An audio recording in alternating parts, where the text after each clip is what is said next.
మళ్ళీ మీ ముందుకు సరికొత్త కథతో మీ ముందుకు వచ్చాను. నీలి ఆకాశపు జాబిల్లి. సిటీలో అదో పెద్ద ఫంక్షన్ హాల్. ఆ సిటీలో బోలెంత మందిలో ఒక మోతుబారి కూతురు పెళ్లి సందడి జరుగుతుంది. అక్కడ జనాలు బంగారు కాంతులతో ఇంద్రధనుస్సులా మెరిసిపోతున్నారు. బోల్డని సక్సెస్ ఈవెంట్ని తమ ఖాతాలో వేసుకున్న ఈవెంట్ మేనేజ్మెంట్ వాళ్ళు పెళ్ళికి వచ్చిన వారికన్నా ఎక్కువ సందడి చేస్తున్నారు. రిసెప్షన్ మొదట్లో మా లక్ష్మీశ్రీ ఆమె ఫ్రెండ్ జయ పన్నీరు చల్లుతూ పండిట్లోకి కొత్త సువాసనని తీసుకువచ్చే పనిలో ఉన్నారు. ఇంటిలో మోటుబారి చలపయ్య వచ్చారు అక్కడికి. అమ్మాయిలు, మీ చేతిలోనిది నికారమైన పన్నీర్తో పాటు ప్లాటినం పన్నీర్ వేస్తే అంది. ఇంకా ఈ పువ్వులు అమెరికాలోనే పూస్తాయని మా పెద్దలుడు పంపారు. ఇప్పటి వరకు ఈ జిల్లాలోనే ఇలాంటి పువ్వుల్ని ఎవరూ పంచలేదంట. జాగ్రత్త అమ్మాయిలు. అందరితో పాటు వీళ్ళకి జాగ్రత్త చెప్పి వెళ్ళిపోయారు చలపయ్య. చూడవే ఎంత పొరుగు జల్లున్నాయో అని. వారానికోసారి పువ్వులు కొనుక్కొని పెట్టుకోవాలంటేనే 20,000 జీతం వస్తున్న లాటరీ కొడతాను. వీళ్ళు అమెరికా నుంచి పువ్వులు కొన్ని గంటల కోసం తెప్పించారంట. ఒకరు మనకే తిరిగేస్తారు, ఒకరు కిందకేసి తొక్కుతారు, ఒకరు డెకరేషన్లో వేస్తున్నారు. చాలామంది లవ్ స్టోరీలు కూడా నడిపేస్తున్నారు. ఆడవాళ్ళు అయితే మాకు వద్దనే అంటున్నారు. వాళ్ళు కబుర్లు చెప్పుకుంటూనే అప్పచెప్పిన పనులు కానిస్తున్నారు. మిస్ ఐఎమ్ రిక్వెస్ట్ ఫ్లవర్ ఇది పాడేశారు. మళ్ళీ సార్ వచ్చి మా పెద్దలుడు అమెరికా అని క్లాస్ పీకుతారు. జాగ్రత్త చేతిలో పెట్టి వెళ్ళిపోయారు. మన ట్రూప్లో ఇంత మంచి కంటెంట్ ఎవరే? ఇద్దరు మొహాలు చూసుకున్నారు. అమ్మ, మీరిద్దరు లోపల భోజనాల దగ్గర ఉండండి. అమ్మగారు అక్కడ ఉండమన్నారు. మీరు అందరినీ బాగా పలకరిస్తున్నారా అంట చలపయ్య గారి పిఏ వచ్చి చెప్పడంతో ఆశ్చర్యపోయారు. మళ్ళీ భోజనం చేయడానికి వస్తున్న ప్రతి వారిని చిరునవ్వుతో పలకరించి వారిని సిట్టింగ్ వరకు తీసుకువెళ్ళి అక్కడ ఒక పావుగంట ఉన్నారో లేదో అమ్మా అంటూ వచ్చారు ప్రియ గరుడ. ఏం పక్షి గారు, ఇప్పుడు ఎక్కడికి వెళ్ళాలి అంటూ కోరస్ అడిగారు. అమ్మ గిఫ్ట్ ఇచ్చే దగ్గరికి రమ్మన్నారు అమ్మగారు. వినయంగా సెలవిచ్చారు. సరేలే అనుకుని అక్కడికే బయలుదేరారు. కాలికి పసుపు రాసి బొట్టు పెడుతున్నారు ఇద్దరు అమ్మాయిలు. వాళ్ళని అమ్మాయిల కంటే అప్సరస్సులు అంటే బాగుండేదేమో అనుకున్నారు లక్ష్మీశ్రీ విద్యులు. వీళ్ళు ఏమి తిని పెళ్ళిళ్ళకి అంటున్నారో. ఇలాంటి ఈవెంట్ ఉన్న ఆ పిల్లలు ఏమి తిని ఏపుగా పువ్వుల తోటలో ఎదుగుతున్నారు కదా విజు. మనం చూడు, ఇలాంటి ఈవెంట్ ఉన్న ప్రతిసారి మీటర్లు మందం పేద పూయాలి. ఫ్యాన్ ఉన్న చోట మనల్ని నుంచోనివ్వరు. చెమట పడితే తోడవకూడదు.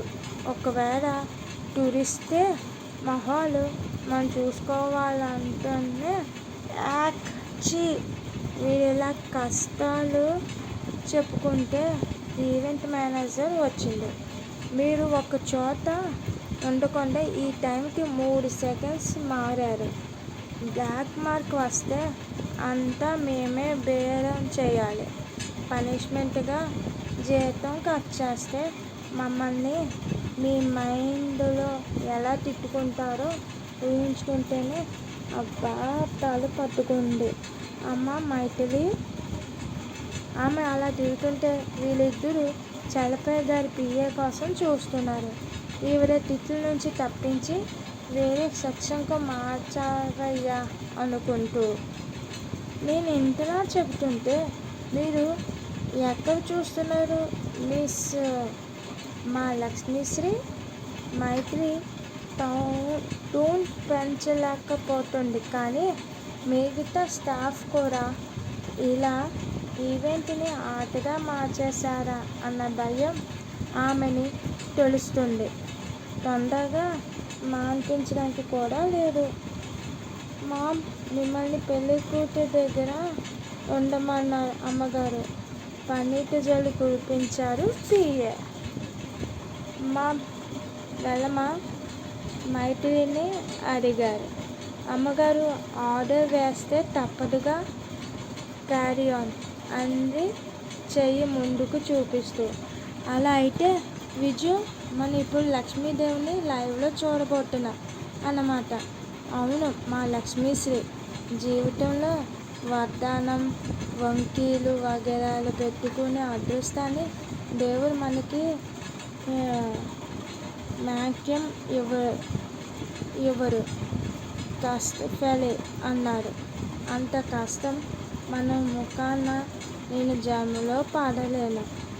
ఓ మాట చూస్తే మనసు ఏడాది వరకు ఊరకాయ రుచిపోయినట్టు సంతోషాన్ని దాచుకుంటుందేమో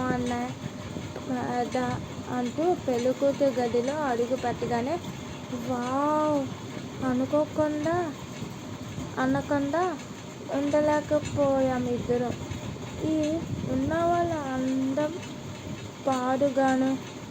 అయినా ఏమయ్యా వెంకయ్య, నీకు ప్రతి శనివారం కొబ్బరికాయ ఇష్టమని చామంతి పువ్వులు, పులిహోర నైవేద్యం ఏమిచ్చావు నాకు? అమ్మ నాన్నని ఎప్పుడు మింగేసావు. ఉన్నదలా ఈ ఒక్క మా లక్ష్మీశ్రీయే. రేపు దీనికి పెళ్ళి అయిపోయి వెళ్ళిపోతుందనుకో, ఒంటరి పోరాటం చెయ్యాలి. అసలు ఏం దేవుడయ్యా, నీ డ్యూటీ ఇక్కడ అయిపోయింది. పండిట్లోకి రమ్మన్నారు అమ్మగారు.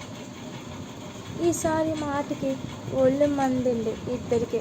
కొంచెం సేపు అయినా అయిందా వచ్చి? అప్పుడే పండిట్లోకి ఏంటయ్యా గరుదయ్యా, కనీసం చెవి కొమ్మలైనా చూడనివ్వలేదు. 7 వారాలని పక్కన పెట్టి 366 రోజులకి నగలున్నట్టున్నాయి ఇక్కడ. విజు మనసులో అనుకుంటుంది. అమ్మగారు రమ్మన్నారు. నేనేం చేయగలనమ్మా అన్నారు. అమ్మగారు నిజంగా అమ్మలగన్న అమ్మలా ఉంది. ఇలా రామ్మ పిలిచింది. ఎవరిని అనుకుని మొహాలు చూసుకున్నారు ఇద్దరు. మా లక్ష్మీశ్రీ నువ్వే. ఎంతలా చూస్తున్నావో. ఆమె నవ్వింది. ఏమైనా తప్పంతా నాదే. దాన్ని ఏమీ అనకండి. చెప్తే సరి చేసుకుంటాం. కానీ ఏమి వరకు తీసుకెళ్ళద్దు. విజు కంగారుగా అంది. అరే, ఉన్న వాళ్ళందరూ రాక్షసులాగే ప్రవర్తిస్తున్నారా? తప్పేలే చెప్తారా? మంచివాళ్ళు ఉందరమ్మలో.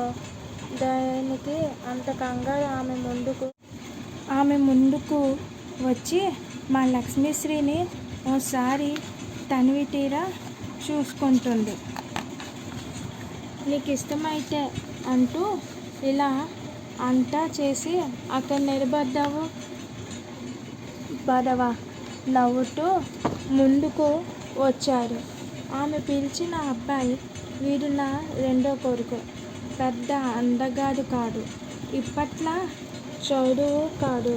డిగ్రీ చేసి వాళ్ళ నాన్నగారి పనుల్లో సహాయంగా ఉంటారు. నాకు ఇంకో అబ్బాయి అమ్మాయి ఉన్నారు. అబ్రాడ్లో ఉంటారు. వీరికి ఇక్కడ ఉండడమే ఇష్టం. నిన్ను చూసిన వెంటనే అన్నాను, కానీ మీరు వచ్చినప్పటి నుంచి చూస్తున్నాను. నాకు నచ్చావు. వీరు ఓసారి పేరు తమన్ కూడా ఇష్టపడ్డారు. ఇహాన్ని ఇష్టమే తరువాయి నవ్వింది తమన్ తల్లి. అసలు వదులుకోవద్దు మా లక్ష్మీశ్రీ. ఎంత పెద్ద కుటుంబం. నా ఉద్దేశం ఎక్కువ మంది అనే ఆంటీ. ఆ వెంకన్న నీ మొర విన్నారు.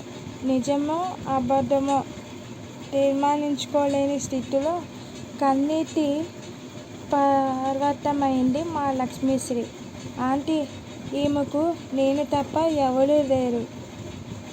ఇన్ఫాక్ట్ మా ఇద్దరిని ఒకటే కదా. నాకు తెలుసు అన్నాడు తమన్. నీ ఫ్రెండ్కి చెప్పు.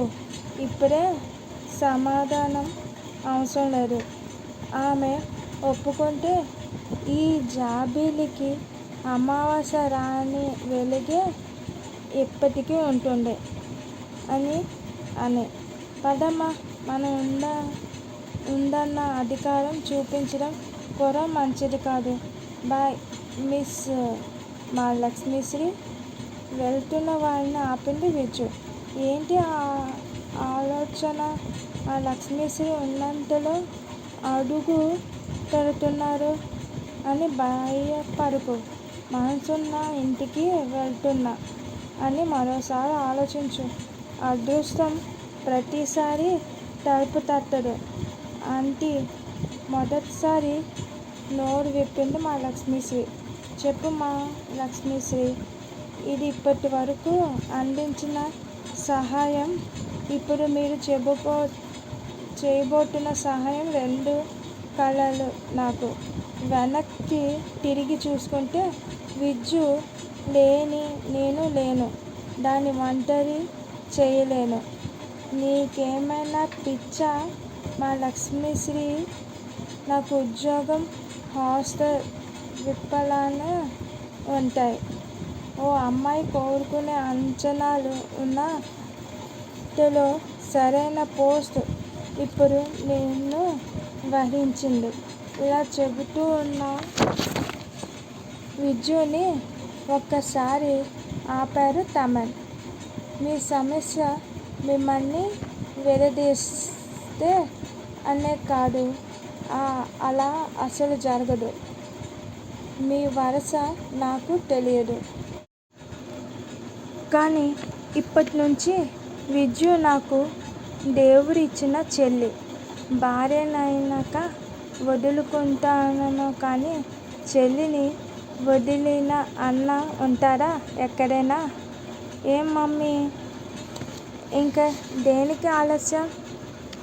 ఇంకా అనుమానం ఉంటే రేపే మేమిద్దరం ఈ విజుని దత్తత తీసుకుంటాం. ఏమంటావు కౌసల్య?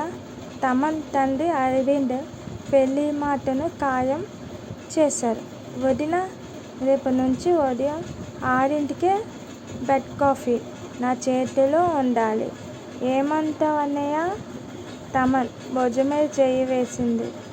ముత్యాల తలంబరాలు నవ్వుల్లో మెరిసే పందింట్లో. ఎలా ఉంది ఫ్రెండ్స్? ఇంక మీదట ఇలాంటి స్టోరీస్ మరెన్నెన్నో మీ ముందుకు అందిస్తూ ఉంటాం. నన్ను ఇలాగే ప్రోత్సహిస్తూ మీ ఆదర అభిమానాలతో నన్ను ఎల్లప్పుడూ నా కథల్ని స్వీకరిస్తూ ఉంటారని ఆశిస్తున్నాను. ముఖ్యంగా నా వీడియోని లైక్ చేయడం మర్చిపోకండి, షేర్ చేయడం మర్చిపోకండి అండ్ సబ్స్క్రైబ్ చేసుకోండి. Please do like, share and subscribe. పక్కనున్న గంట సింబల్ మాత్రం కొట్టడం మర్చిపోకండి. Have a good day. ఏంటి ఇంకా అలా చూస్తున్నారు? నా వీడియో ఇంకా ఆగదా? ఇంకా వస్తాయండి, త్వరలో వెయిట్ చేయండి.